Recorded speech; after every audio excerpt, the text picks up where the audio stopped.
हमारा मन जो कि हमें अपने कई सारे भ्रमों में भटकाता रहता है, जो हमें अपने जीवन में कई सारी ऐसी गलतियां करने के लिए मजबूर करता है जिससे हम अपने जीवन में बहुत दुखी हो जाते हैं। दोस्तों, आज हम जानेंगे इस छोटी सी कहानी से कैसे अपने मन के भ्रमों से बाहर निकला जा सकता है और कैसे अपने मन की हर एक चाल को समझकर अपने मन को अपने बस में कर उसे अपने जरिए अपने कार्य में कैसे लगाया जा सकता है। आइए दोस्तों, शुरू करते हैं इस छोटी सी कहानी को। एक बार एक गुरु अपने शिष्यों को उपदेश दे रहे थे और वह अपने शिष्यों से उपदेश के जरिए अपने मन को अपने बस में करने के लिए उन्हें समझा रहे थे।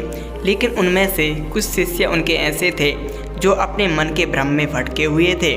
वह सोच रहे थे कि गुरुदेव जो उपदेश हमें दे रहे हैं अपने मन को अपने बस में करने के लिए, क्या इस उपदेश से हमारा मन हमारे बस में हो सकेगा? ऐसा भ्रम उन सभी शिष्यों के मन में था और वह अपने भ्रम को मिटाने के लिए दूसरे दिन अपने गुरु से प्रश्न करते हैं। गुरु से वह पूछते हैं कि कैसे अपने मन को अपने बस में किया जा सकता है और कैसे हमारा मन इतने सारे भ्रम पाल लेता है जिसके कारण इंसान भटक कर अपने आप का पतन कर लेता है।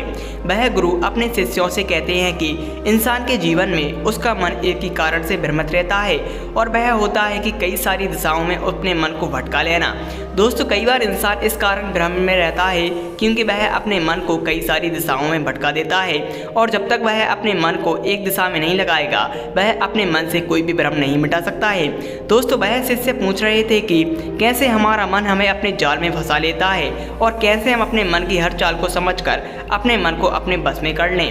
वह गुरु अपने शिष्य से कहते हैं कि मन की हर एक चाल को समझने के लिए मन को एकाग्रता में लाना अति आवश्यक है। जो इंसान अपने मन की चाल को समझना चाहता है और अपने मन को अपने बस में करना चाहता है वह अपने मन को एकाग्रता में लाए, क्योंकि बिना एकाग्रता के मन की चाल को नहीं समझा जा सकता है। और मन के भ्रम को मिटाने के लिए हमें कई सारी चीज़ों पर, कई सारे उपदेशों पर ध्यान नहीं देना है, बल्कि हमें एक चीज़ पर और एक उपदेश और एक विचार पर ध्यान देना है। तभी हम अपने मन के भ्रम को मिटा सकते हैं और किसी एक कार्य में उसे लगा सकते हैं। क्योंकि दोस्तों, जब तक हमारा भ्रमित मन एक कार्य में नहीं लगेगा और उसके अंदर से इतने सारे भ्रम खत्म नहीं होंगे वह किसी एक कार्य में हमें सफलता नहीं पाने देगा।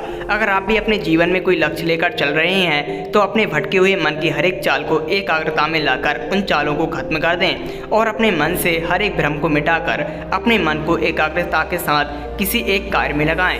तभी आप भी अपने जीवन के किसी भी लक्ष्य में सफलता पा सकते हैं। दोस्तों, उस गुरु के शिष्य समझ चुके थे कि मन की हर चाल को कैसे समझा जा सकता है और हमारे मन के भ्रमों का सबसे बड़ा कारण है कि हम कई सारी चीज़ों पर ध्यान देते हैं। हमें एक ही चीज़ पर ध्यान देना चाहिए, तभी हम अपने जीवन के मन से अपने भ्रमों को मिटा सकते हैं और अपने जीवन के किसी भी लक्ष्य में सफलता पा सकते हैं।